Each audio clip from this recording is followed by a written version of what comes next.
रहमतुल्लाहि व बरकातुहू। जैसा कि कल हमने डिस्कशन किया था फेमिनिज़म के ऊपर, तो आज उसकी कंटिन्यूएशन है कि किस तरह से यहूदियों ने हमारी कौम में, हमारे माशरे में तब्दीली लाई है। इस्लाम को हटाकर, सुन्नतों को हटाकर, इन सारी चीज़ों को हटाकर किस तरह से वो हमारी शादियों में, हमारे रस्मों में, हमारे तौर तरीक़ों में, हमारे ज़िंदगी जीने के ढंग को किस तरह से उन लोगों ने चेंज कर दिया। तो मैं बस हम यही बात पे डिस्कस करेंगे आज निकाह को लेके ज़्यादातर, कि इसके अंदर जो रस्में रिवाज वगैरह है कि इसको किस तरह से हमने अपना लिया है। सुन्नत समझ के कुछ लोगों ने अपनाया है, कुछ लोगों ने इसको अपने मुल्क का ट्रेडिशन समझ के अपनाया है। तरह तरह की चीज़ें। इस बात से आई गेस तुम दोनों भी एग्री करोगे। जैसे कि आजकल निकाह अगर होता है तो उसके अंदर इतनी ज़्यादा मतलब रस्में हो जाती हैं, इतनी ज़्यादा मतलब उन लोगों ने तरीके अपनाए होते हैं।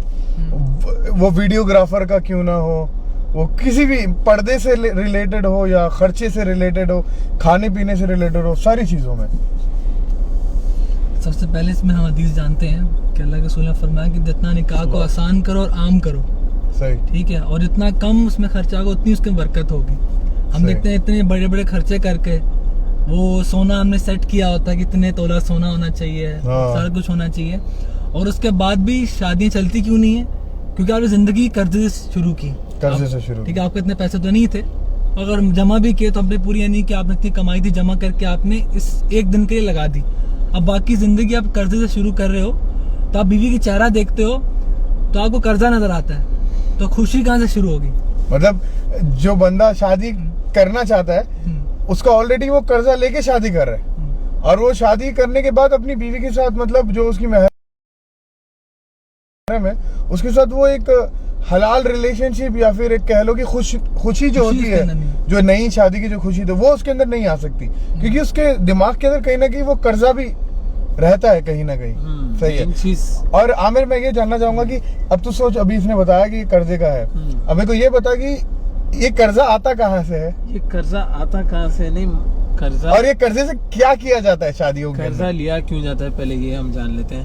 कर्जा इसीलिए लिया जाता है क्योंकि हमें कंपटीशन करना है। ये है, ये कसम से माशरे में आम है। हाँ, क्योंकि हम जैसे जैसे बड़े हुए हम देखते हैं शादी, लोगों की शादियों में गए हैं, वलीमों में गए हैं, सही, ठीक है, इंगेजमेंट में गए। आजकल तो इंगेजमेंट भी माशाल्लाह जो है धूमधाम से हो रही है, जो कि मतलब ऐसा होना नहीं चाहिए, क्योंकि वो भी एक फजूल खर्ची में आता है। जब हम पब्लिक को देखते हैं ऐसे करते हुए, हम जब लोगों की शादियों में ऑलरेडी हम गए हुए हैं, उनके रिसेप्शंस में गए हुए, तो हमें ऐसा होता है कि यार अब हमारी शादी होने लगी है, ठीक है, we compete with each other. हाँ, तो अभी यार हम अगर ऐसे घर में करेंगे, या फिर अगर उन्हें हदीस भी पढ़ ली कि भाई यार निकाह तो आसान करना है यार, लेकिन अगर मैं ऐसे आसान कर लूँगा, सिर्फ खजूर और पानी से मतलब सब कुछ कर दूंगा और एक वलीमा छोटा मोटा दे दूंगा, तो पब्लिक क्या बोलेगी, लोग क्या बोलेंगे, मेरे आसपास क्या बोलेंगे, मेरे दोस्त क्या बोलेंगे, मेरे जो रिश्तेदार है वो क्या बोलेंगे, मेरे जो कॉलेज फ्रेंड्स है वो क्या बोलेंगे, मेरे ससुराल वाले क्या बोलेंगे। तो वो कंपटीशन के तहत हमें क्या करना पड़ता है पता है? हमें ना कर्जा लेना पड़ता है। अगर हमारी इस्तिताअत ना हो तो हम कर्जा लेते हैं, और अगर हमारे पास इस्तिताअत हो तो हम उसको फजूल खर्ची में मुब्तला कर देते हैं, ठीक है। तो वो कर्जा लेते हैं, फिर हम जैसे तैसे लोगों के लेवल को मैच करने की कोशिश करते हैं, ठीक है। लेवल जब हम बोलते हैं भाई हमें बड़ा शादी खाना चाहिए, 2-2.5 लाख का शादी खाना ले लेते हैं, और फजूल में जो है खाना जो फजूल रखते हैं, 2 टाइप की बिरयानी रख देते हैं, ठीक है, एक मरक भी रख देते हैं, साथ में एक हलीम भी हो जाती है, ठीक है। फिर स्टार्टर में पता नहीं झींगे वगैरह, फिश एंड ऑल, ये पता नहीं वो समोसे रोल्स वगैरह आजकल हो रहा है। लेकिन ये आजकल हो रहा है वैसे भाई आप यकीन जानो, जो चीज से निकाह हो जाता था, मतलब इतनी चंद चीजों से एक छोटी बिरयानी बना ले और फिर अपने रिश्तेदारों को, बहुत करीबी रिश्तेदारों को बुला ले, निकाह कर ले, बस ऐसे करेंगे तो बेइज्जती हो जाएगी, बेइज्जती हो जाएगी। अंदाजा होना चाहिए तुम्हें इस बात का कि मैंने देखा अपने आंखों से, जो स्टार्टर होता है उसके अंदर तकरीबन 4-5 किस्म की मच्छियां होती हैं, फिर उसके अंदर प्रॉन्स होते हैं, उसमें भी 2 किस्म के, एक बड़ा वाला एक छोटा वाला, फिर रोल्स अलग से, फिर समोसे रोल अलग, फिर टिक्के के जो होते हैं ना चिकन वाले वो अलग से, उसमें भी कलर्स होते हैं ग्रीन, वाइट, रेड, फिर उसके अंदर होता है शिमला मिर्च, फिर उसके अंदर होते हैं प्याज वगैरह, बीबीक्यू, एब्सोल्यूट बीबीक्यू, सही है। ये तो स्टैंडर्ड है। ये स्टैंडर्ड नहीं, ये नॉर्मल हो गया है। Normal है। ये ऐसा नहीं कि तुमने समझा कि तुम कोई रईस खानदान की शादी में नहीं, Normal। ये हर किसी के ऊपर बर्डन आया हुआ है कि तुम अगर मिडिल क्लास के हो, लो क्लास के हो, बिलो पॉवर्टी के हो या फिर कुछ भी हो, तुम्हें ये करना है। अगर तुमने मर्द। नहीं किया मतलब यू आर समथिंग लाइक तुम हमारे लायक ही नहीं हो कि या तो मतलब तुम हमारी बिरादरी की नहीं तुम हमारे में से नहीं हो। हमारी नाक काट देते हाँ, नाक काट दी। मतलब या फिर कंजूस हो। ऐसे लोगों की शादी में लोग क्या करते हैं, दूल्हे से नहीं मिलते स्टेज पे, खाना खा के वहां से वहां बाहर, हम जिस काम के लिए वो काम करके चले गए। अरे निकाह की दावत दी थी भाई हमने, इतना स्टेज सजाया, करोड़ों रुपए लगाए, लाखों रुपए लगाए, और फिर अभी यहाँ खत्म नहीं हुआ। लाखों रुपए यहाँ पे हुआ क्या, अभी आपको आना है मरग, जो शोरबा होता है जिसके अंदर वो रोटी डालते तोड़ के टुकड़े, ये खत्म होगा। फिर फिर उसके हरीस बाद आएगा आएगी। हरीस, फिर 3 या 4 किस्म के ये चिकन वाले सालन, एक ग्रीन चिकन होगा, हाँ। एक रेड चिकन होगा, उसमें से तरह एक के, व्हाइट चिकन होगा, एक उसमें से एक ग्रिल चिकन बटर चिकन होगा, दम का मरग फिर होगा, बिरयानी बाकी है मेरे भाई। बिरयानी भी बाकी है, वो आगे आएगी। उसमें भी 2 तरह की, एक काजू वाली बिरयानी, हाँ। एक जीरा राइस, और एक हो गया मंदी आजकल, और बिरयानी आखिरी में। फिर मीठे भी अलग, खीर और गाजर का हलवा, फिर आइसक्रीम वाला, जिसमें से ड्राई फ्रूट वैसे ही रह जाता है, आइसक्रीम ले लेते लोग। ठीक है, बस हमें भूख लग रही सब सुन के, तो आगे टॉपिक पे चलते हैं। टॉपिक पे हम यही टॉपिक है। तो भाई ये सब क्या है, मतलब सब क्या एक है? बंदा मतलब ये सब क्यों करता है, ये फजूल खर्ची हुई ना।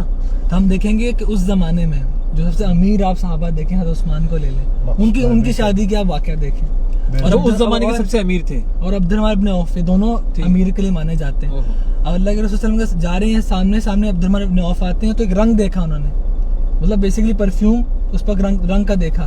उन्होंने देखा कि परफ्यूम लगाते हैं, कोई खुशी हो उस वक्त, तो कहा कि अब्दुर्रहमान शादी का कुछ निकाह करके आ रहा है।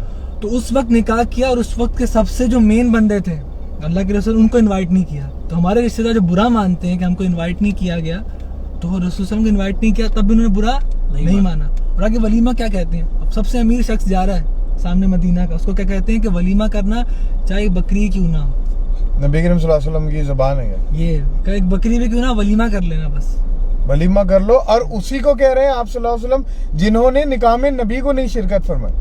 सही है ना, उन्होंने बुरा माना, उन्होंने भी इतने अमीर होने के बाद उन्होंने भी सिंपल सा बस एक एडवाइस दे दी कि भाई चलो शादी निकाह हो गया, वलीमा कर लेना, चाहे एक बकरी ही क्यों ना हो।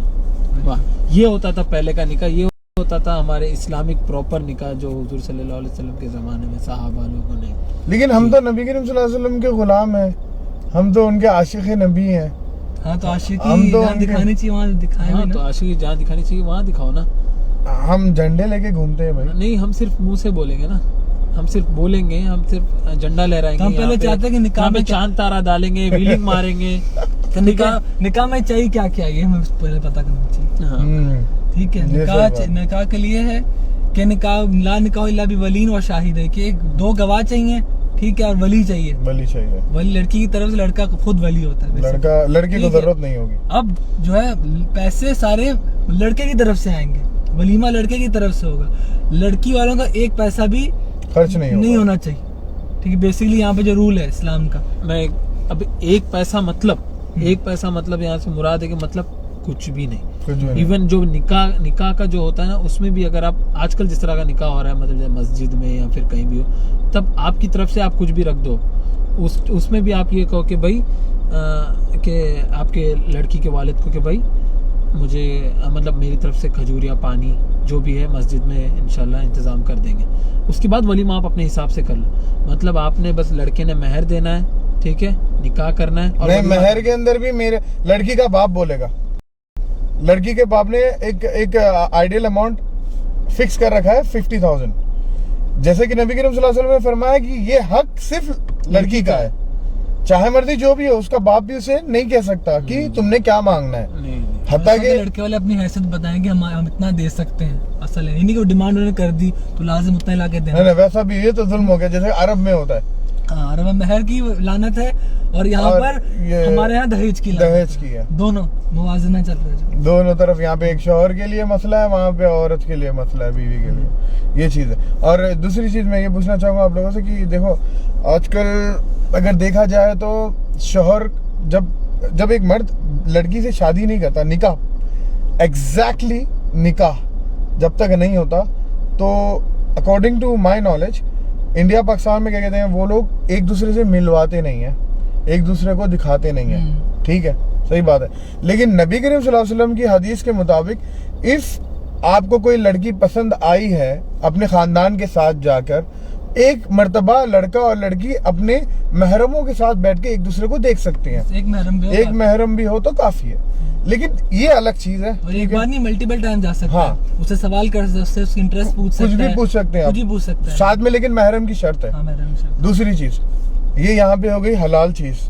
और एक चीज कि लड़के को क्या कहते हैं, मिलवाते नहीं है दुल्हन से, ठीक है, जायज काम वो नहीं करते, वो नहीं करते। वो कहते हैं कि अभी निकाह नहीं हुआ, अभी रस्मात हुए हैं और वगैरह वगैरह सब हो गया है, लेकिन मंगनी में साथ बिठाएंगे, मंगनी में साथ में नहीं बिठाएंगे, मंगनी में दिखा लेंगे एक दूसरे को। अच्छा। लेकिन मंगनी में छोड़ो, दूल्हे को तो छोड़ दो, दूल्हे से पहले कौन कौन देखता है मैं बताता हूँ।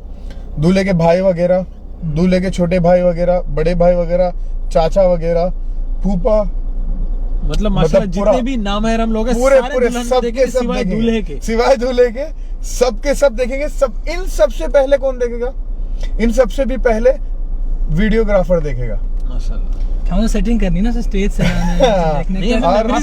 मेमोरीज बनाने हैं ना। और नौज बिल्ला में मेरा तो मैं क्या बोलूं, पारा मेरा हाई हो जाता है जब मैंने देखा कैमरे मैन को, वो दुल्हन को बोलते हैं इस तरह से बैठो, इस तरह से बैठो, जब वो कर नहीं पाती क्योंकि she is not professional, you know, वो उसका पहला दिन है निकाह का, यू नो, लाइफ में एक बार होता है, that is the first day. हाँ, यूं अगर वो ना कर पाई तो वो खुद अपने हाथों से छूता है उसको, वो छू कर वो लड़की को, दुल्हन को ऐसे ऐसे ऐसे ऐसे करता है।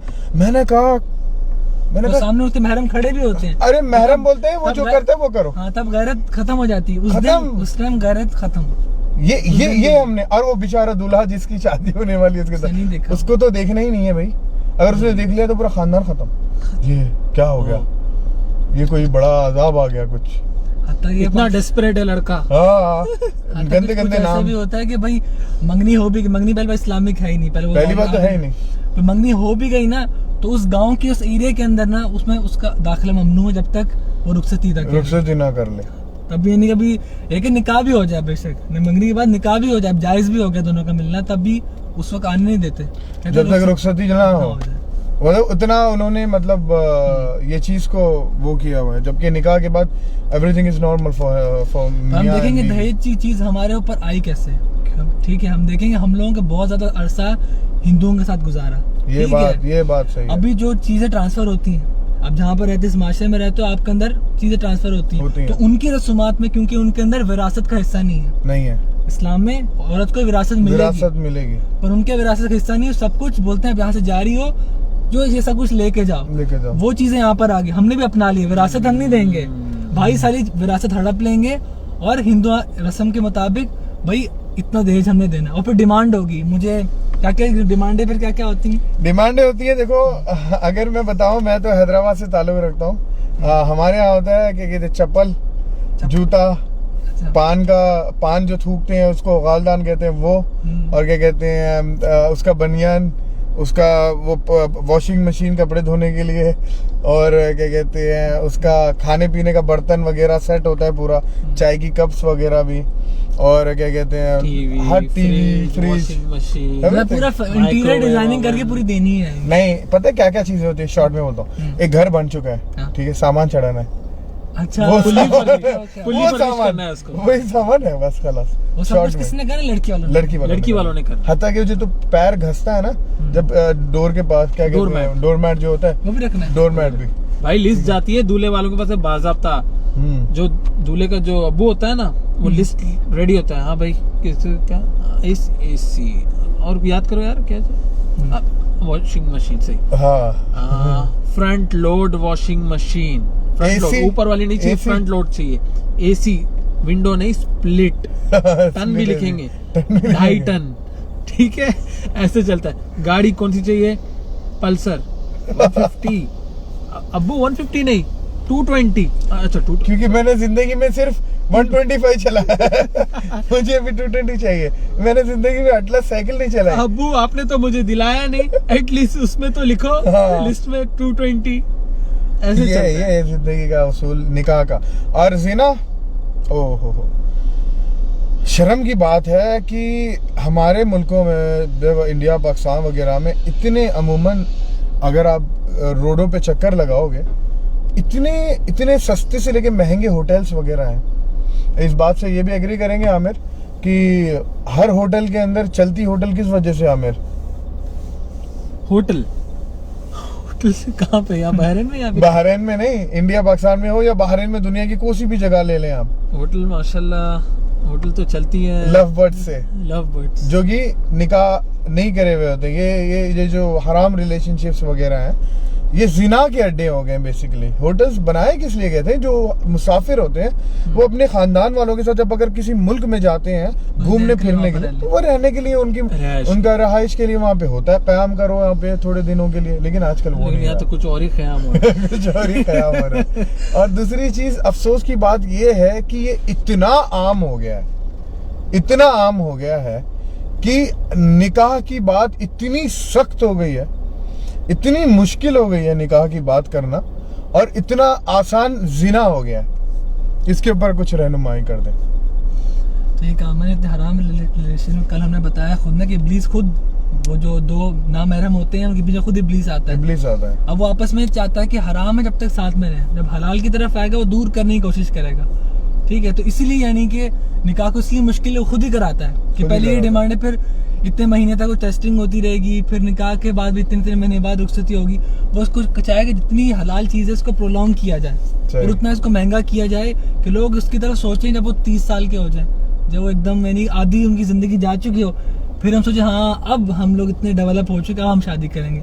चाहे औरतें बैठी बैठी घर पे बूढ़ी ना क्यों ना हो जाए, जब तक इतना सामान नहीं होगा दहेज का तब तक हम शादी नहीं करेंगे। ठीक है, ताकि वालिद पर अलग बोझ बने और लड़कों वालों का अलग बोझ हो। जब तक ये पूरी चीज़ें खुद ही यानी कि प्लान है, खुद हमने अपने ऊपर इसको किया हुआ। अगर एक कोई मिसाल बने ना, एक जगह पर एक मिसाल बनाए तो दूसरे इसको देखेंगे। हम मिसालें और बढ़ चढ़ कर करते हैं, उसने इतनी शादी की थी हम इतने और कराए करेंगे, और हम मिसाल सेट करने की कोशिश करें तो उस माशरे में तब्दीली आएगी, वरना ऐसे ही चलता रहेगा और बढ़ता रहेगा। ये आमिर जो आपने कहा था इससे पहले, थोड़ी देर पहले, कि हम दूसरों को दिखाने के लिए करते हैं। सही। जैसे कि अगर हम दूसरी जगह जाते किसी और की मतलब निकाह में, हम देखते इतना बड़ा स्टेज यार, कसम से कितना बड़ा है, देख रहा। वो बाजू एक दोस्त होता है उसके लाजिम, वो कहता है तू ये देख रहा है, बस मेरी शादी नज़दीक है ना, तुझे पता है, चल देखिए अब अगला साल मेरा शादी है, फिर देखना कि कैसा मेरा स्टेज होगा। ये कुछ नहीं है, इससे बड़ा होगा। भले उसके बाद पैसे ना हो, मैं कर्ज ले लूँगा, मसला है, मुझे पता है वो आपस की बात है, लेकिन मैं करूँगा ये, मैं करूँगा वो, मैं ऐसा करूँगा वैसा। देखा होगा तुमने शादियों के अंदर लोग पीछे बातें कितनी करती हैं अगर कुछ मसले हो तो।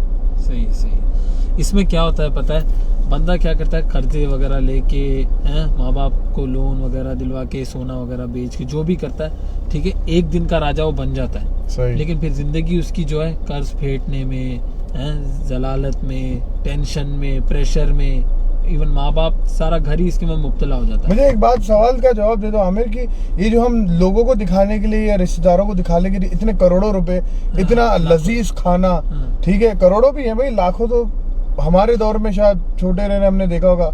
अभी हम जितने 25-26 साल के जितने हम हुए, इस हिसाब से जहाँ तक मैं सुन रहा हूँ करोड़ों में हो रही है बात आजकल।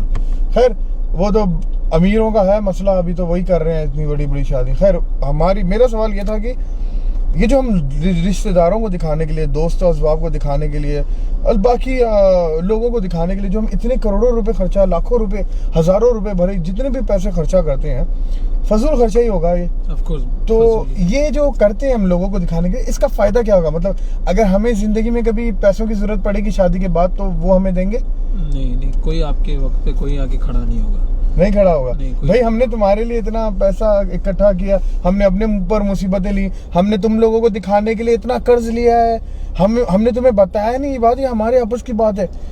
यही तो है ना, बंदा ना यहाँ का रहता है ना वहाँ का रहता है। वो जिससे कर्ज लेता है ना वो उधर उससे ही कुछ बात कर सकता है, ना वो अपने रिश्तेदारों से ही कुछ बोल सकता है, क्योंकि वो बंदा फंस चुका होता है। ठीक है, ख़ासतौर पे जो बंदा मिडिल क्लास होता है, ख़ासतौर पे मतलब जो बंदा ज़्यादा अफोर्ड नहीं कर पाता, जो लोगों को दिखाने के लिए कर देता है जैसे तैसे करके ना, वो बंदा फंस जाता है। फिर उसकी लाइफ परेशानियों से गुजरती है, वो घर में फ्रस्ट्रेटेड रहता है। उससे क्या होता है, बीवी से भी लड़ाई झगड़ा हो जाता है। ठीक है, आपसी मामलात ख़राब हो जाते हैं। वही अगर आपके पास पैसा है, आप रखो उसको, एक आसान सा निकाह करो।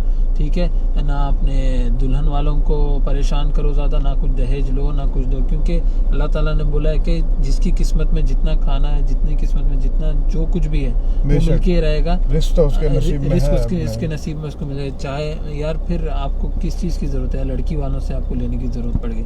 ये हमारे रस्मात नहीं है सारे, दहेज लेना, सांचक मेहंदी करना, या फिर ये ओमेस का रस्म, पता नहीं कौन सा हैदराबाद में अपने पास इंडिया में चल रहा है, और भी 2-4 रस्मात भाई। मैंने जहाँ तक सुना है कि लाखों रुपए तो सिर्फ ये मंगनी में खर्चा होते हैं।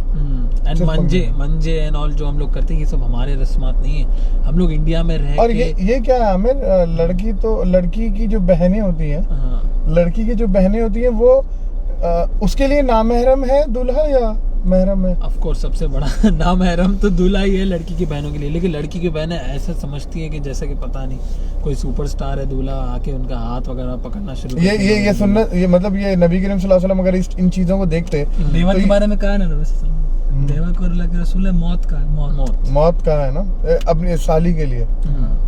तो लेकिन हमारी तो नीयत ऐसा ही है, हमारी बड़ी बहन का शौहर होने वाला है ये, तो हम उंगलियां पकड़ेंगे और हम अंगूठी के लिए मस्ती करेंगे। और मैं अकेली नहीं, मेरे साथ सारे 4-5 लड़के और भी सामने ही खड़े हैं। मेरे अम्मी अब्बू भी सामने हैं, उनके भी खानदान वाले सामने। क्या मसला है? कुछ नहीं होगा। ये तो मसला है ना कि अम्मी अब्बू को रोकना चाहिए ना, मेन चीज। अम्मी अब्बू सामने ओ पकड़ो ऐसे करने नहीं होगा ना यार। दूसरे मम्मी अम्मी भी अब्बू जी अलग वो दुनिया में होते हैं, वाला खुशी के मामला, खुशी कहते हैं वो जो हद तक जो निकाब करती हैं औरतें, वो करती हैं, उसमें भी उनके सारे वो बाल खुले होते हैं। बोले आज के दिन बेटा ना सब जायज है, आज के दिन जो करो सब हलाल है भाई, आज के दिन सब हलाल। अच्छा ये हाँ, तो ये जो चीजें हैं ये हम लोगों ने ना गैर मुस्लिम लोगों से, हिंदुओं से, इन लोगों से सीखी हुई है। उनका देख के ना हम भी अपना यार हमारे मुंह पे आते हैं। अभी ये जो अब मेहंदी वगैरह लगती है, या फिर ये अपने क्या बोलते हैं संदल वगैरह, ये हमारा नहीं है, ये हमारा नहीं है। ये किसका है पता है सबको, ये हिंदू लोग का, गैर मजहब लोगों का। वो लोग ये एक दिन पहले शादी से प्री वेडिंग से पहले ऐसे करते हैं, एंगेजमेंट रिंग वगैरह पहना, हमारा नहीं है। क्रिश्चियन लोग ये लोग करते हैं। ठीक है, बाद लड़के तो ये भी कहते हैं कि भाई शादी के लिए और क्या कहते हैं ये रस्म के लिए सोना पहनना नॉर्मल है, मतलब वो पहना देते हैं तो पहन लेते हैं यार, क्या मसला है। लड़का पहनता है सोना, वो अंगूठी पहनता है सोने की। उसके बारे में हदीस क्या आती है? उसके बारे में हदीस एक मर्तबा बता दे, लेकिन इसके अंदर एक और चीज ऐड करूंगा। दूल्हा कहता है मुझे क्या कहते हैं रिश्तेदारी खराब होगी, मुझे क्या कहते हैं मसला होगा मेरे रिश्तेदारों से, ये लोग बुरा मानेंगे मेरे ससुराल वाले। तो यहाँ पे लड़के को रिश्तेदार का रिश्ता बढ़ के है या अल्लाह का उससे रिश्ता बढ़ के है? उसको अल्लाह का होना चाहिए कि नहीं ये मैं नहीं पहन सकता क्योंकि अल्लाह मेरे से नाराज होगा। ठीक है, इसके पास सख्त हदीस भी है ना। ठीक है, अब सोना पहनता है मर्द अपने हाथ में, वैसे जैसे कि अंगारा, आग का अंगारा अपने हाथ में पहन रहे हैं। अभी ये हमारी मर्जी है कि अब हम सोना पहने, तो अब हदीस में तो हुजूर सल्लल्लाहु अलैहि वसल्लम ने बता दिया कि भाई ये अगर आप सोना पहनेंगे, गले में हो या फिर अपनी फिंगर में हो, कहीं भी हो, या फिर ब्रेसलेट बनाइए, तो वो एक आग का अंगारा है, आपने पहना हुआ है। अब आपकी मर्जी, अब आप चूज करें कि आपने आग का अंगारा पहनना है या फिर अपने आज का एक माइंडसेट हो गया वैसे कि निकाह मतलब एक इवेंट हो गया वैसे, मतलब हमें इतने हजार इतने लाखों रुपए और हमारे लिए ये सेगमेंट्स बन चुके हैं काफी चीजों के। निकाह के अंदर भी सेक्शंस बन गए हैं, दिनों के अलग अलग तरह के इवेंट्स। 2 दिन पहले ये, 1 दिन पहले ये, उसके बाद ये, उसके बाद वो। अच्छा निकाह हो गया, उससे पहले कई निकाह होते हैं, शॉर्ट निकाह होते हैं, बहुत तरह के निकाह हो गया। उसके बाद 2 दिन या 1 दिन गैप के बाद वलीमा हो गया। यहाँ तक खत्म नहीं हुई बात, नहीं हुई, अभी तो शुरू हुई है। वलीमे के बाद भी होते हैं जुमा जुमा, हम लोग उसे जुमागी कहते हैं। हमें जुमागी कहते हैं, हमारे इंडिया हैदराबाद में जुमागी कहते हैं। तो हर जुमा को कितने जुम्मा होते हो? अराउंड तीन 4-5 जुम्मा। अच्छा एक जुम्मा हो हाँ, पाँच। पाँच जुम्मा। 5 जुम्मा को मैंने देखा है, जो शादी के निकाह के बाद, वलीमे के बाद जितने भी जुम्मा आते हैं, लाइन से जितने भी क्या कहते हैं जुम्मा आएंगे, जुम्मा के दिन आएंगे, उस दिन दावत होगी। उस दिन दावत होगी। एक जुम्मा जो है लड़की वालों के घर पे दावत, फिर एक लड़की वाले, फिर एक लड़की वाले, फिर एक लड़के वाले, ऐसे चलते रहेगा माशाल्लाह। उसमें ना खर्चा भी चलता रहेगा। हाँ, वो भी खर्चा चलता चलता रहे, सारी फजूल खर्ची। अगर उसके अंदर आपने चूक कर दी, कुछ भी खर्चे वगैरह के ऊपर नीचे कर दिया आपने, कुछ चीजें आपने सस्ती रखी हैं, या फिर आपने कुछ मैनेजमेंट में थोड़ा बहुत आपने कमी कर दी, लेवल मैचअप नहीं हुआ, पहली वाली अच्छी थी, दूसरी वाली थोड़ी फीकी रह गई। ये बातें कब हो रही हैं आमिर? हाँ? वलीमा हो गया, निकाह भी हो गया, सब कुछ हो गया, इसके बाद की बातें हो रही हैं ये। तब ये दोनों के बीच में दिल दोनों ही खराब हो गए, इनके खानदान वालों के, इनके खानदान वालों के। फिर वो दुश्मनी चलती रहेगी जब तक जिंदा है। वो भी एक कंपटीशन है। अरे यार दूल्हे वालों ने तो इतना मस्त जुमा की दे दी यार, अभी नेक्स्ट वीक हमें भी कुछ करना पड़ेगा, दिखाना पड़ेगा अपना। हाँ लाजिम। हम नहीं, अगर हम ना भी दिखा सकें, हमारा जलवा जो भी है उनके हिसाब का, उनके लेवल का, मसला नहीं, क्या करेंगे आपस में, चलो भाइयों से मशवरा करेंगे, उनके पास से थोड़े बहुत पैसे ले लेंगे, इनसे थोड़े पैसे ले लेंगे, उनके पास से थोड़े करीबी दोस्तों से पैसे ले लेंगे, कुछ कर लेंगे, लेकिन मैनेज कर लेंगे। वो हमारी आपस की बात, उनको क्या पता चलेगा। तो इन चीज़ों से मैं एक ही बात पूछना चाहता हूँ, जैसे कि शॉर्ट में शायद जो सुन रहे हैं उनको भी पता चल गया होगा, और हमें भी ये बात का अंदाज़ा हो गया कि हमारी मेन जो बात है वो इस बात पे कि ये जो रुपये हैं, ये जो भी चीज़ें हैं, इनका सवाल जवाब होगा या नहीं अल्लाह के नज़दीक, इसका क्या सवाल जवाब होगा, और क्या जवाब आगे से इंसान देगा, और अगर ना दे सके तो उसके ऊपर क्या आलम होगा, उसका हशर के दिन क्या होगा। बेशक इसका सवाल पूछा जाएगा, क्योंकि इन मुबद्दिरीना काना अख़वान शयातीन, के जो फजूल खर्ची करते हैं वो किसके भाई हैं? शैतान के। जो शैतान का भाई बन रहा है तो भाई साथ खड़े होंगे उस दिन, फिर जवाब देंगे एक दूसरे भाई को। तो मतलब आपका बोलने का मतलब ये, जो बंदा फजूल खर्ची कर रहा है, मतलब ये एंगेजमेंट में, सांचक, मेहंदी में, जो प्री वेडिंग जो सेरेमनीज है, और फिर जो जुमागी है, वेडिंग शावर, फिर वेडिंग शावर वगैरह है, क्रिश्चियन से आया। हाँ, फिर ये मतलब निकाह वाले सेगमेंट और वलीमे वाले सेगमेंट को छोड़ के बाकी ये जो सब रस्मात कर रहे हैं, ये सारे लोग फजूल खर्ची कर रहे हैं, और ये सब लोग शैतान के भाई है। ठीक है।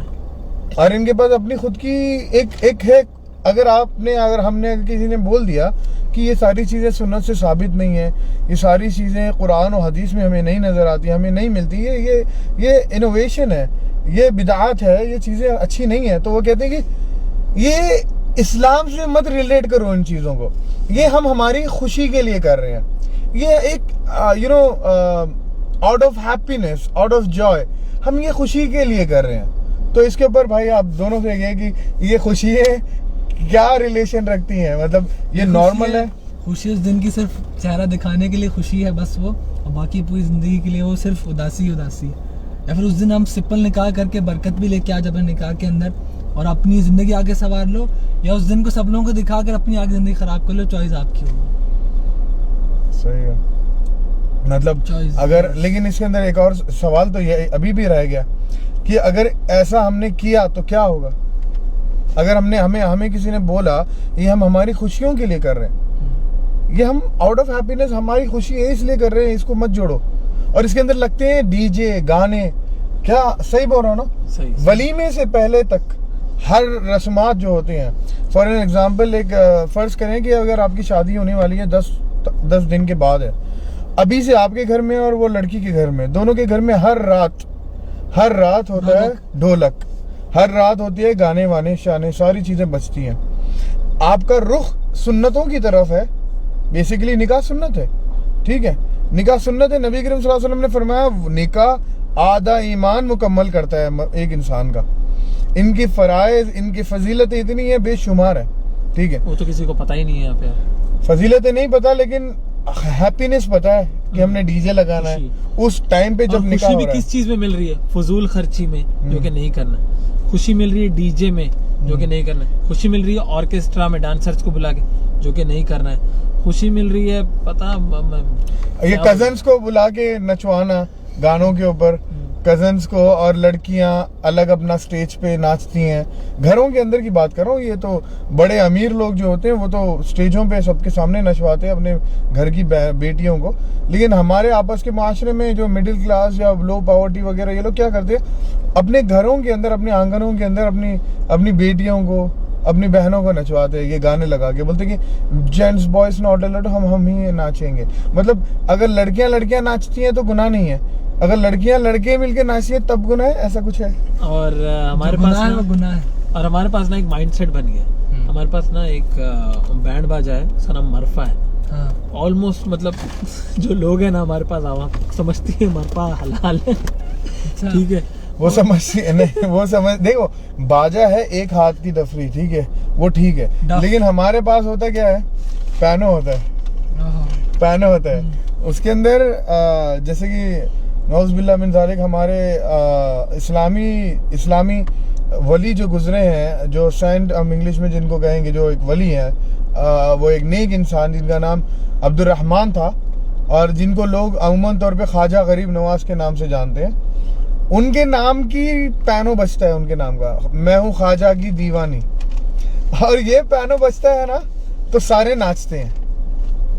अब सोचो, एक दिमाग लगाओ अपना कि एक अल्लाह के करीब एक बुजुर्ग जिनका इंतकाल हो गया है, जो क्या कहते हैं दुनिया से रुखसत हो चुके हैं, वो अपनी जन्नतों में, पता नहीं अल्लाह तबारक व तआला ने बेशक उनको बड़ी जन्नतुल आला में मुकाम दिया है।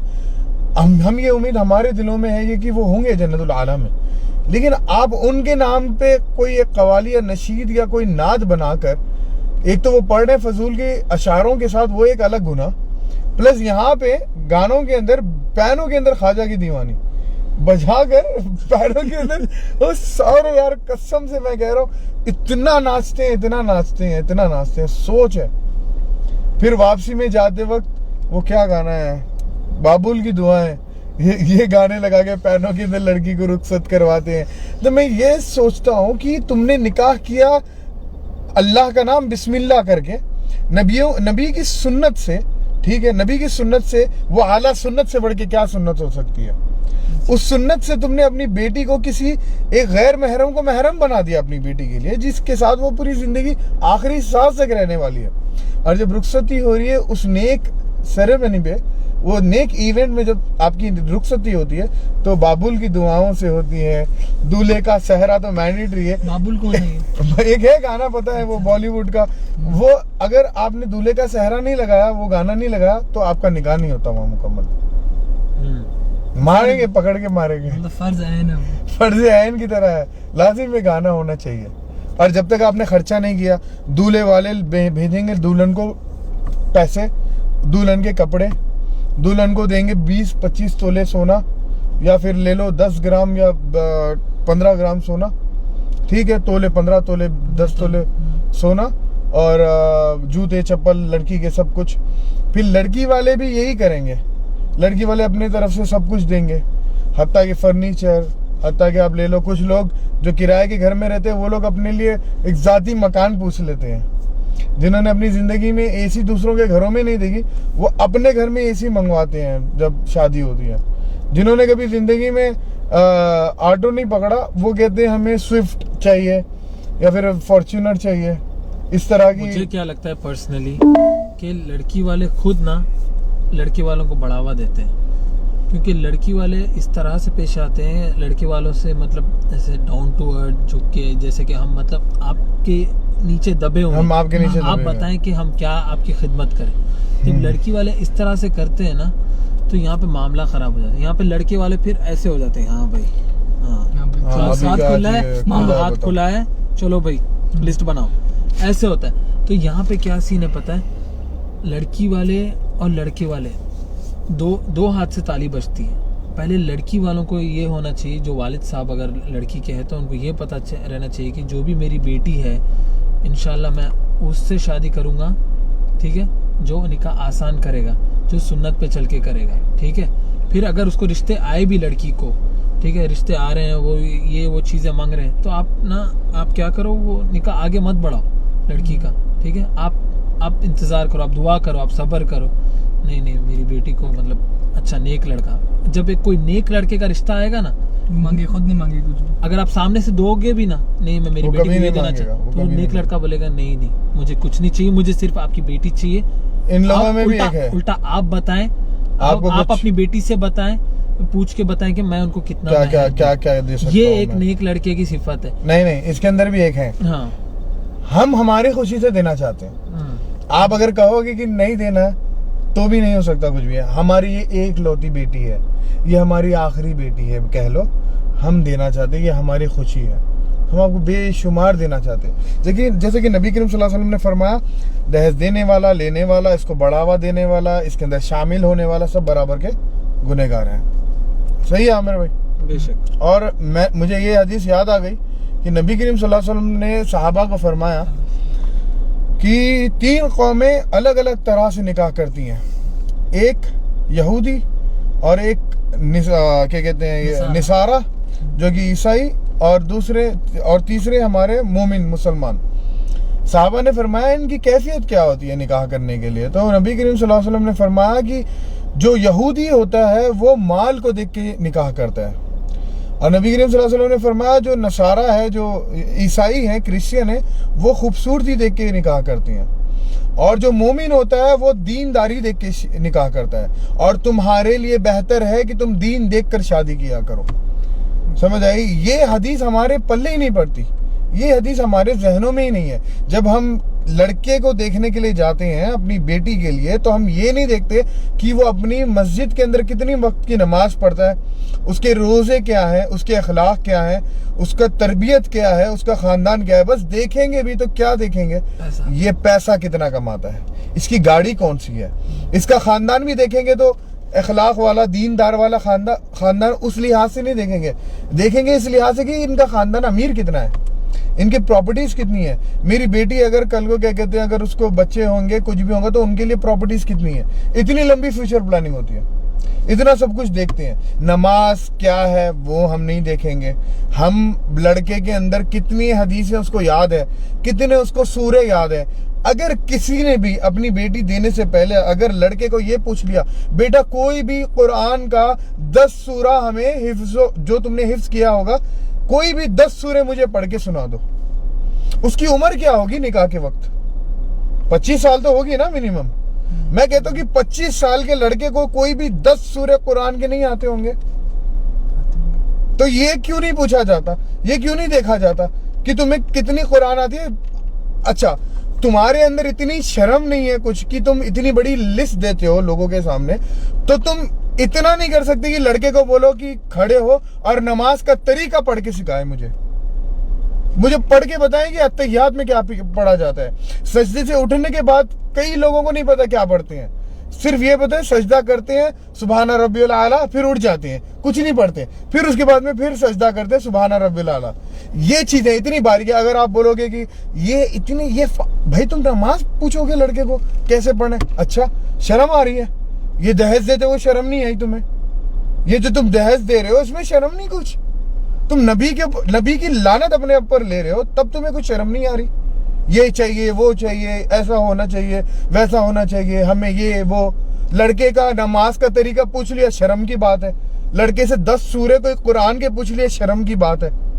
लड़के से दीन का क्या तुम्हें आता है? निकाह की, चल तू निकाह कर रहे हैं ना लड़के, चल मुझे बता दे निकाह के मसले मसाइल क्या है।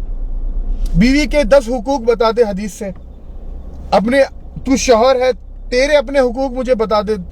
ये चीजें देखो ना भाई। आप क्यों ये देखते हो कि उसका पैसा कितना है, उसका ये कितना है? हमने तो रईसों को देखा गरीब होते हुए, गरीबों को देखा रईस होते हुए। ये अल्लाह के हाथों हैं भाई। कहां से आप ये चीजें ला रहे हो? कौन बोलता है आपको ये चीजें करने के लिए?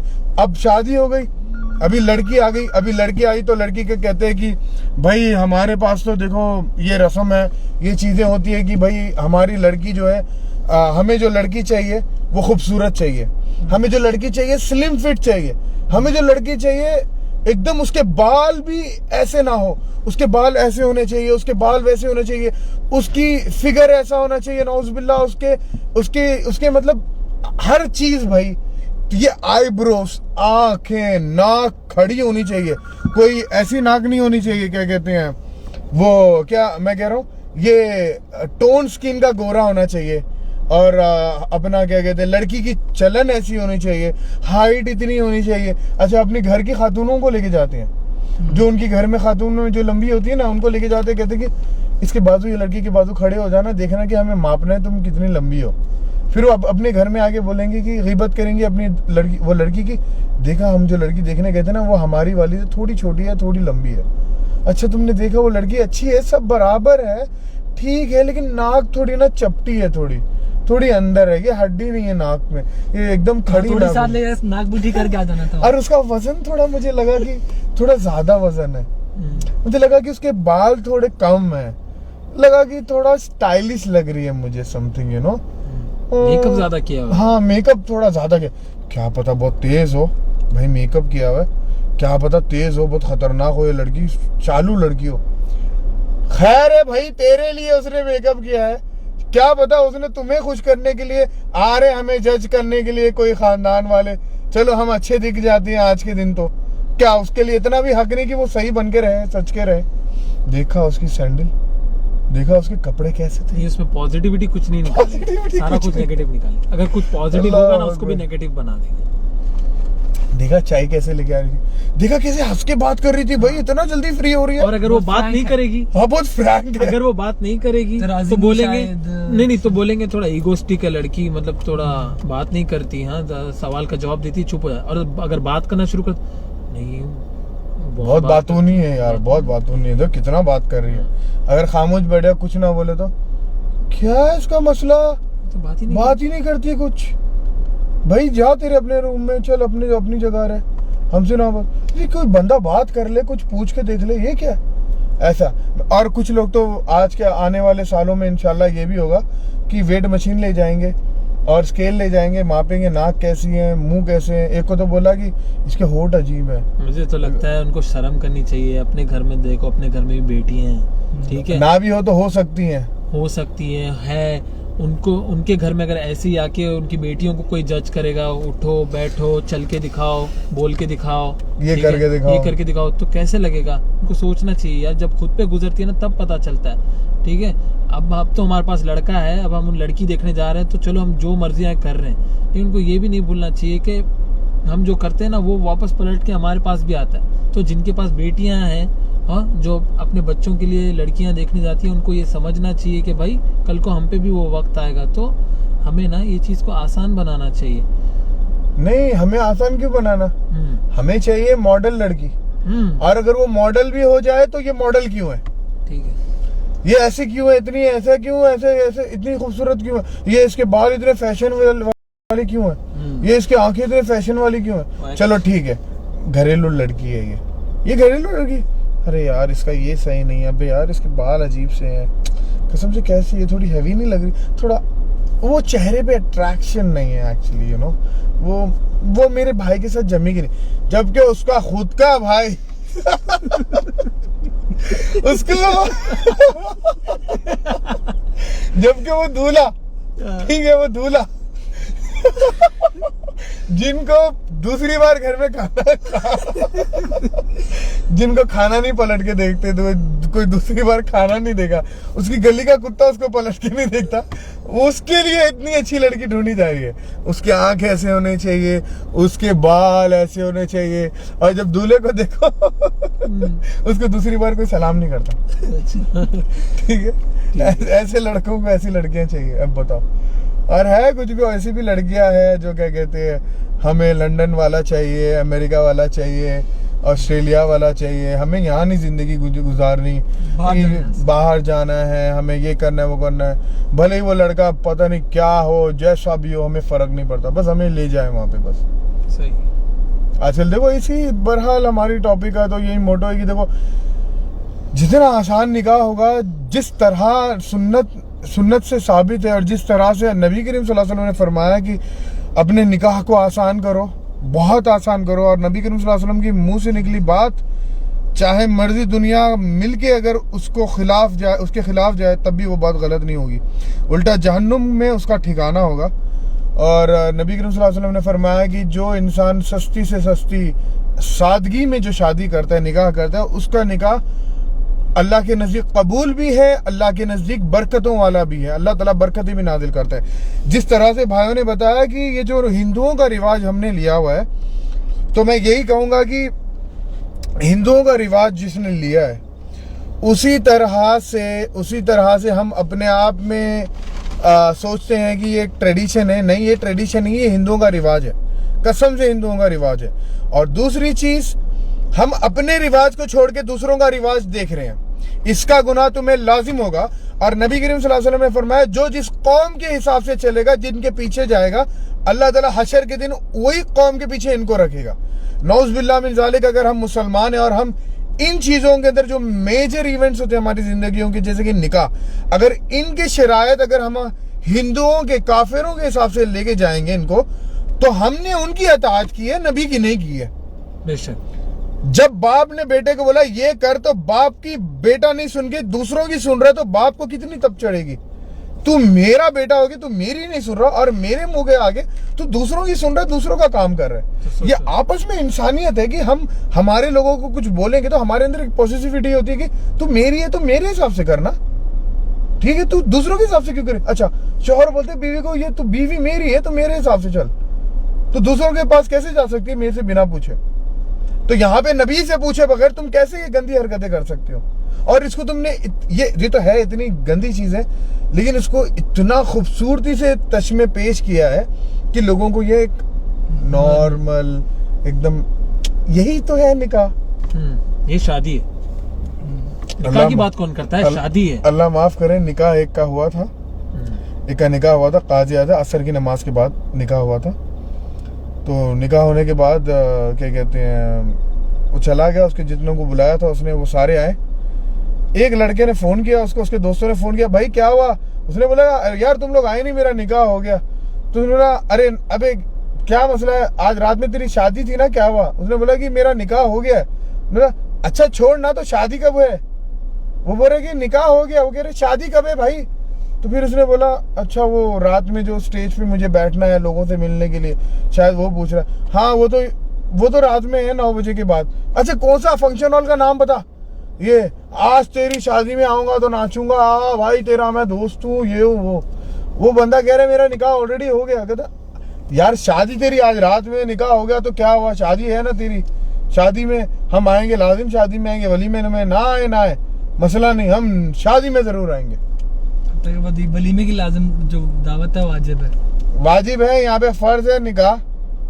अगर तुम निकाह में हो तो नबी करीम सल्लल्लाहु अलैहि वसल्लम ने फरमाया कि अगर तुम्हें कोई अच्छी चीजों के लिए दावत देते हो तो ठुकरा नहीं सकते आप ये निकाह में नहीं जा रहे, बगैरत रात में नाचने के लिए तू जा रहा है। हाँ, निकाह में इसलिए नहीं जा रहे क्योंकि हम मस्जिद में बोर ऐसे ही बैठना होता है, कुछ खाना पीना नहीं होता, खाना पीना नहीं है, नाचना गाना नहीं है, ठीक है, तो वहाँ पे बोर होगा ना, इसलिए नहीं जाएंगे। भाई आप दावत कब कर रहे हो ये मुझे बताओ, शादी की पार्टी कब है, फंक्शन हॉल मुझे बताओ, मैं आ जाऊंगा। भाई मरफा है नहीं है ये भी मुझे बताना जरूरी है, क्योंकि फिर वो हिसाब से आऊंगा मैं, ठीक है। ऐसा सीन है। और ये भी होता है कि वो बंदे का जो ऑलरेडी बंदा वहाँ होता है शादी में, जो फंक्शन हॉल में था, उसको वो फोन कर लेता है। अच्छा कहाँ पे फंक्शन हॉल, यहाँ है। अच्छा ये तो बता, दूल्हे का नहीं पूछेंगे, उसका रिश्तेदार है वो उसका नहीं पूछेंगे। अच्छा क्या है खाने में, क्या क्या है, वो है, ये है, अच्छा वो है, अबे यार ये नहीं है वो, अरे यार ये खाना पड़ेगा अभी, चल ओके मैं आ रहा हूँ, क्या पहन गया हूँ, ऐसे ही आ जाऊँ। अबे यार ऐसे ही दे, छोटी मोटी शादी है, ज्यादा सजावा नहीं है, नॉर्मल कर रहे हैं, ज्यादा खर्चा नहीं है इसका, ऐसे पहन के तो ऐसे ही पहन के आजा, मतलब कुछ भी पहन के आजा, ज्यादा उतना सच के मत आ। कोई बड़ा खर्चा इसने किया नहीं, दूल्हे ने कोई बड़ा स्टेज सजा नहीं है, आजा ऐसे ही टी शर्ट जीन्स, मसला नहीं कुछ। अगर आपने बड़ा खर्चा किया तो करोड़ों का खर्चा किया होता तो फिर बोलते यार वो खुद एक शेरवानी खरीदता उस दिन। हाँ, वो भी किराए पे खरीदता भी का। ऐसा सीन है। बस अल्लाह रहम करे हमारे ऊपर, सबके ऊपर। अल्लाह तबारक व तआला के कहते हैं हम सबको हिदायत दे इन सब चीज़ों को समझने की। मैं तो बस एंड पे इतना ही कहना चाहता हूँ कि लड़कों को कि भाई लड़कियों से, लड़की के घर वालों से दहेज मत लो या फिर किसी चीज़ की डिमांड मत करो। दबे अल्फाजों में ऐसे तक ना, वालेकुम सलाम ज़ैद भाई, दबे अल्फाजों में ऐसे तक ना बोलो कि देखें आपकी मर्जी, आप जो देना चाहते हैं अपनी बेटी को दे दें, ऐसे भी मत बोलो। आप कुछ बोलो मत, आप बस बोलो कि भाई अल्हम्दुलिल्लाह मुझे कुछ नहीं चाहिए। और लड़कों बस इतनी इस्तिताअत रखो अपने पास कि भाई तुम मेहर दे सको, ठीक है, और तुम वलीमा कर सको। अगर तुम महर देने के और वलीमा करने के लायक हो तो फ़ौरन निकाह कर लो। बाकी ये सब झंझटों में मैं सेटल होना चाहता हूँ, मैं ये करना चाहता हूँ, मैं ये फलाना शादी खाने में वो करूँगा, ये करूँगा, इसके चक्कर में अपनी उम्र बढ़ाओ मत, ठीक है। अपनी उम्र ज़ाया मत करो, ठीक है। माँ बाप को और परेशान मत करो, खुद भी मत परेशान हो। निकाह आसान करो, सीधा करो, ठीक है। बाकी सब कुछ अल्लाह ताला इंशाल्लाह आगे असबाब बनाता जाएगा। बस मैं तो इतना ही बोलना चाहूँगा। और लड़कियों को भी यही है कि एक नेक लड़के का इंतजार, रिश्ते का इंतजार करो। जो लड़कियां होती है उनके माँ बाप को भी यही होना चाहिए कि इंतज़ार करो, सब्र करो, दुआ करो कि अपनी बेटियों को नेक लड़का मिले, उनको नेक नसीबा मिले। ना कि ऐसे लड़कों का रिश्ता आ रहा है कि भाई हमें ये दो वो दो, तो उनको फौरी जो है मना कर दें और बस दुआ करें अपनी बेटी के लिए कि उनके लिए कोई नेक लड़के का रिश्ता आ जाए। बापों से तो मैं यही कहूँगा, जिनके वालिद हैं, जो वालिद हैं, उनसे तो मैं यही कहूँगा, आप जब निकाह के लिए अपने दामाद, सही बात है, ये सारी चीजें किस लिए हो रही है, दुनिया में खुश हो मेरी बेटी। जबकि वालिद को ये समझ में आना चाहिए कि मेरी बेटी की अगली जो जिंदगी है, हशर की, जो जन्नतों की जिंदगी है, जो इसके बाद की जो जिंदगी है, वो कभी खत्म होने वाली है ही नहीं। मेरी बेटी का वहां पे नाम आ जाए, वहां पे जन्नत में मेरी बेटी का मुकाम बन जाए। मैं ऐसा दामाद ढूंढूंगा, चाहे वो सूखी रोटी भी क्यों ना खिलाए मेरी बेटी को, लेकिन इस तरह का वो बंदा हो कि मेरी बेटी को जन्नत में लेके चला जाए। बस मुझे नहीं चाहिए कि वो मेरी बेटी को क्या कहते हैं, लग्जरी, एक टॉप एंड लाइफ लग्जरी की दे मेरी बेटी को या ना दे, मुझे फर्क नहीं पड़ना चाहिए। मुझे बस इतना चाहिए कि जो कि मेरी बेटी है, जिससे मुझे इतनी बेइंतहा मोहब्बत है, तो बस मैं इतना चाहूंगा कि आज मेरे गोद से के वापस किसी और के पास जा रही है। हाँ, अभी जवानी की उम्र तक मेरे साथ थी, पैदा मेरे हाथों में हुई है, अभी मैं किसी के हाथ में इसको थमा रहा हूँ। तो मैं क्या चाहूंगा कि मैं मेरी बेटी को जन्नत तक तो ले जाऊं। मेरी बेटी को जिस लिए मैंने पैदा किया, जिस लिए अल्लाह ने हमें पैदा किया, जिस लिए मैं खुद पैदा हुआ हूं, वो जन्नत का मुकाम पाने के लिए। ये मोमिन क्या है, मुसाफिर है इस दुनिया का, जिस तरह से सल्लल्लाहु अलैहि वसल्लम ने फरमाया है। तो मैं चाहूंगा दामाद ऐसा हो कि वो जन्नत ले जाए, ना कि दुनिया के अंदर करो मर्सिडीज गाड़ी हो, फरारी गाड़ी हो, ये लुक्स अच्छे हो, ये हो वो, ये सारी चीजें मैटर ही नहीं करती, क्योंकि ये टेम्परेरी है। ये टेम्परेरी चीजें हैं। कि प्लानिंग हमने 60 साल की तो कर ली दुनिया की, अब 60 साल के बाद पता नहीं कितनी लंबी दुनिया उसकी प्लानिंग नहीं की। हाँ, चलिए ये बात मेन चीज तो कब्र की तैयारी हमने नहीं की। और जो दुनिया है वो ऑलरेडी एक टेस्ट ट्रायल आजमाइश जो है, दुनिया हमारे लिए वही है, एक मोमिन के लिए दुनिया आजमाइश है। तो उतार चढ़ाव, ठीक है, अप्स एंड डाउन्स, फाइनेंशियली हो या फिर जानो माल से हो या फिर रंजो गम से हो, ये आजमाइशें हम पे आती रहेगी, चाहे शादी से पहले हो या शादी के बाद हो, ठीक है। तो इसमें ना हमें अपने रिश्ते नहीं भूलने हैं, हमें अपने माँ बाप को, अपनी बीवियों को ऐसे नहीं वो करना है, हमें एकजुट होके एक साथ रहना है हमेशा ज़िंदगी भर। ख़ासतौर पे जो शादीशुदा लोग होते हैं, जो नई नई शादी करते हैं, जो लड़का लड़की होते हैं, ठीक है, शुरू में अगर फाइनेंशियल क्राइसिस आ भी जाए, ऐसे कुछ हो जाए, तो हमें एक दूसरे को लेके चलना है, हमें एक दूसरे का मतलब वो बनना है, साथी बन के चलना है। क्योंकि एक मियाँ बीवी जो होते हैं वो एंड तक अपनी लाइफ में रहते हैं, आखिरी सांस तक। बात जन्नत में भी साथ में। असल मकसद हमारा जन्नत का है। और अगर क्योंकि आप अगर लड़ते झगड़ते अपनी जिंदगी गुजार दो 60 साल, तब भी जो है आपने जिंदगी साथ में ही गुजारी, और अगर आप हंसी खुशी साथ में गुजारे तब भी आपने जिंदगी, लेकिन फर्क क्या रहेगा, लड़ते झगड़ते अगर आप लोग जिंदगी गुजारोगे तो फिर जन्नत में जाने के चांसेस बहुत कम रहेंगे, ऑलमोस्ट नहीं रहेंगे। वही सेम चीज़ रहेगी, अगर तकलीफ भी है, वो भी है, उतार चढ़ाव भी चले, लेकिन आप लोग साथ में हो, एकजुट हो, एक दूसरे के साथ प्यार मोहब्बत से रह रहे हो, उस तरह से ज़िंदगी गुजार रहे हो, अंडरस्टैंडिंग में ज़िंदगी गुजार रहे हो। क्योंकि ज़िंदगी तो जैसे तैसे गुजरने ही वाली है, चाहे आप लड़ते हुए गुजारो, ठीक है, या फिर हंसते खेलते गुजारो। अब आपने चूज़ करना है, ज़िंदगी तो चलती रहेगी, टाइम आपकी घड़ी नहीं रुकेगी कभी भी, ठीक है। अब आपने एंड पे ये सोचना है कि हमें हंसते खेलते ज़िंदगी गुजारना है, अपने घर वालों के साथ, अपनी बीवी के साथ, अपने दोस्तों के साथ, या फिर जो है लड़ते झगड़ते, बीवी ने ये बोला, मियाँ ने ये बोला, मैं वैसा। अब आपकी चॉइस ये है, ठीक है। बस एट द एंड यही है कि अपनी ज़िंदगी को अल्लाह के लिए गुजारो, जन्नत में जाने के लिए गुजारो, अपने माँ बाप को, अपने भाई बहन को, अपने दोस्तों को, जो कि हशर के दिन एक दूसरे के दुश्मन बने रहेंगे, जिनका बेटा अपनी माँ को नहीं पहचानेगा, माँ अपनी बेटे को नहीं पहचानेगी। ये हदीस इतनी आम है कि हम बचपन से सुनते आ रहे हैं, आज हमारे लिए ये आम हो गई है। कोई बोलेगा तो हमारे सर के ऊपर से जा रही है ये बातें। सही। ठीक है, तो एक नेकी कमाओ, बस यही है कि नेकी कमाओ, अपनी बीवी हो या अपने माँ हो या अपने बाप हो या अपने भाई बहन जो भी हो, उनके साथ सुलूक या फिर उनके साथ मामलात, जिंदगी के गुजारने के तरीके वगैरह सारे नबी करीम सल्लल्लाहु अलैहि वसल्लम के हिसाब से गुजारो। और बस शादी के लिए आसानी पैदा करें। अल्लाह हम सबको हिदायत दे कि हम इन सब चीज़ों के अंदर के बोलने और कहने और सुनने से ज़्यादा हमें अमल करने की तौफीक दे। आमीन। और अल्लाह तबारक व तआला हमें इस दुनिया में और जन्नत में हम सबको एक दूसरे का पड़ोसी बनाए और एक दूसरे के साथ ज़िंदगी गुजारने वाला, जो कि कभी ख़त्म होने वाली नहीं है वहाँ की ज़िंदगी, वैसी ज़िंदगी में हमारा साथ एक साथ रखे। और वो साथ तभी मिलेगा जब हम एक दूसरे के साथ इस दुनिया में रहेंगे अल्लाह की वजह से, मतलब अल्लाह से जुड़े रहने के लिए अगर हम एक दूसरे के साथ जुड़े रहेंगे तो अल्लाह हमें उस दिन हमें एक दूसरे के साथ जुड़ा देगा। तो बस जज़ाकुमुल्लाह खैर, अल्लाह आपको और हमें इस चीज़ का, इस वक्त का फ़ायदा दे और हमें क्या कहते हैं, सही जब हमारी मौत आए तो हम अल्लाह हमसे राज़ी हो जाए उस वक्त तक। बस यही हमारी और आपके लिए हमारी दुआ है। जज़ाकल्लाह खैर, मास्सलाम। मिस्टर ज़बी वालेकुम सलाम, मुझे फ़ातिमा अस्सलाम वालेकुम, वालेकुम सलाम, ज़ैद बिन आसिफ वालेकुम सलाम।